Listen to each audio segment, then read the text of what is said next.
Nouvelle étape dans notre exploration européenne. Et cette fois-ci, et comme toutes les semaines, Julia va nous dénicher toutes les infos sur la musique, le cinéma, l'art, bref, la culture européenne passée au crible. Alors cette semaine, Julia, qu'est-ce qui a vraiment attiré votre attention ? La musique, Stéphane, parce que qui dit fête de fin d'année dit cadeau au pied du sapin, parfois ce sont des disques, et puis dit grosse fiesta pour le 31, donc je me suis demandé ce qu'on avait le plus écouté en France, mais évidemment partout en Europe, et donc je me suis un petit peu renseignée sur les goûts musicaux de nos amis, c'est pas triste. Alors, en ce qui concerne la France quand même, je sais pas si vous le savez, mais depuis quelques années, la musique la plus vendue en France, c'est du rap. Alors du rap plus ou moins commercial, de Maître Gims à Orelsan, mais enfin ce sont quand même eux qui tiennent le haut du panier. Mais ça c'était avant que Johnny Hallyday ne meure et ne sorte un album posthume, parce que là, il a absolument tout balayé devant lui. 1 500 000 exemplaires vendus en France. Il est sorti le 5 octobre. Il serait sorti le 1er janvier, il y en aurait eu 15 millions. C'est terminé pour les autres, c'est lui, donc en France, qui se vend le plus en 2018. C'est ça.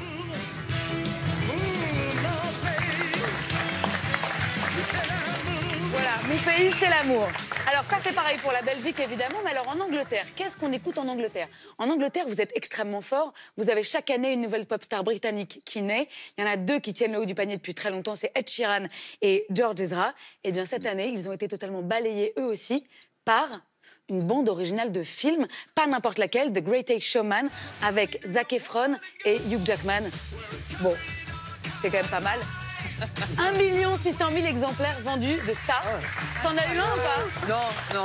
Mais t'es d'accord qu'ils ont tout balayé ? Oui, ouais, bizarrement, moi j'ai rien compris, parce qu'il y a tellement d'artistes très très bons. Après, c'est chacun son truc. Donc, mais ils auraient pu acheter un best-of d'Elton John, non ? Ils ont acheté ça, The Greatest Ça Showman. marche encore, ça ? Ça marche encore. ouais, c'est toujours numéro 1. Numéro 2, c'est genre Queen, je crois. Oui, Bohemian Rhapsody, voilà. C'est ça. Alors, en Hongrie, je ne sais pas si tu le connais, Noé, je ne sais même pas si tu l'aimes, mais celui qui tient le haut du panier, il s'appelle Akos, et il a un titre apparemment très très fameux en Hongrie qui s'appelle Azatalal.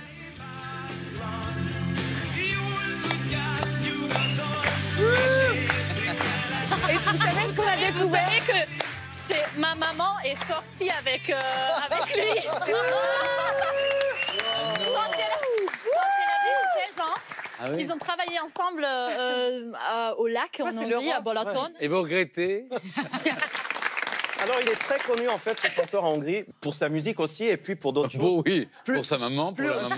Pour sa maman, et plus récemment, il y a eu un tollé, en fait, parce qu'il a tenu, il a tenu quand même des propos qui sont assez limites sur les femmes. Ah oui. Donc, mais Et un peu Yann Moix. Yann Moix. sur la place, notamment, ce que je racontais sur la place de la femme dans la société, il a quand Donc même... on le regrette beaucoup moins dans la famille d'Esther. Voilà. Ouais, non, elle avait 16 ans, ok, ça va pas encore. Bon, allez, on va partir en Grèce. Mais il faut quand même qu'on vous raconte quelque chose. On a eu vachement de mal à trouver des chiffres sur les ventes de disques en Grèce l'année dernière. C'était la folie. Parce que je vous signale que la SACEM grecque, c'était une entreprise privée.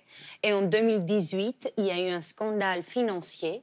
Et ils ne comptent plus le nombre de disques.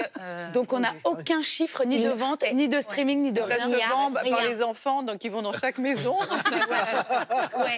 Et on n'arrivait pas à trouver les chiffres. Les chiffres. Ah oui, il y a pas Exactement, on n'y Tout arrivait le monde pas. peut tricher finalement. Ouais. Et Et dire là, le ils sont meilleur- en train de refaire une structure Oui. Plus carré. Voilà. Surveillé, plus carré. Voilà. Je ne t'ai pas oublié, ma chère amie autrichienne. Chez vous en Autriche, c'est un certain Andreas Gabalière. Un jeune homme avec des sexy pantalons en cuir. Alors attendez, stop. Stop. Vous avez entendu cette phrase ? Un jeune homme avec des sexy pantalons en cuir ? Je vous propose de découvrir le jeune homme. Non.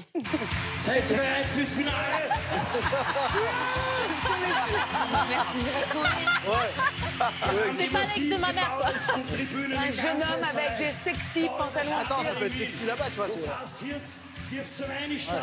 Ça, pour les Autrichiennes, c'est sexy. On vous le laisse. Je suis désolée. Ça fait quand même 29 semaines qu'il est en première place du top 50 En autrichien. Autriche, en Suisse, en Allemagne, on l'adore. Tout ça avec un short. Mais l'Europe est donc placée sous le signe du rock. Et ouais, Ouais. l'Europe, c'est ça qui très, est très rock'n'roll. Pas mal. Très bien, c'est Pas mal, bien. ouais. Mais oui, merci beaucoup, Julia.